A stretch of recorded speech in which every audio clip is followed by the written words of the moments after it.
Praise the lord. యేసు శిలువ శ్రమ ధ్యానములు కలిసి చేసుకుందాం. మీ అందరికీ స్వాగతం తెలుపుతున్నాను.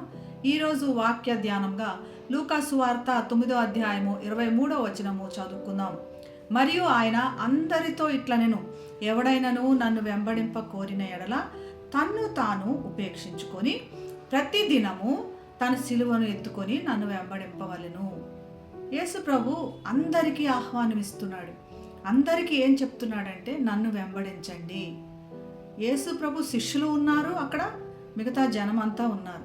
యేసును అంగీకరించామని చెప్పుకుంటున్న శిష్యులు, ఆత్మీయంగా నివసించిన జనము, లేదా కేవలం తమ స్వలాభం చూసుకునేవారు, యేసు బోధన అంగీకరించలేని పరిస్థితిలో ఉన్నవారు, ఇలా ఎన్నో రకాలు అక్కడ జన సమూహంలో ఉన్నారు. కానీ యేసు మెస్సయ్యగా అందరినీ అంగీకరిస్తున్నాడు. కొంతమందిని నన్ను అంగీకరించి నాకు శిష్యులుగా ఉన్నవారికి అని చెప్పట్లేదు. అందరితో ఇట్లా నేను మనల్ని ఉపేక్షించుకోండి అని కూడా చెప్తున్నాడు. మనకంటూ ఒక సొంత జీవితం ఉంది, ఇది నాది, నా స్వలాభం నాది అన్నటువంటి పరిస్థితిలో దేవుడు అడ్రస్ చేస్తున్నాడు.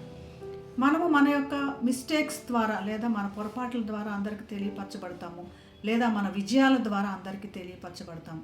యేసు ప్రభు ఏమంటున్నాడంటే, నన్ను బట్టి అందరికీ తెలియపరచబడండి. అది మనల్ని మనం ఉపేక్షించుకోవడం అంటే. ప్రతి దినం కూడా మన సిలువను ఎత్తుకొని యేసును వెంబడించండి అని చెప్తున్నాడు.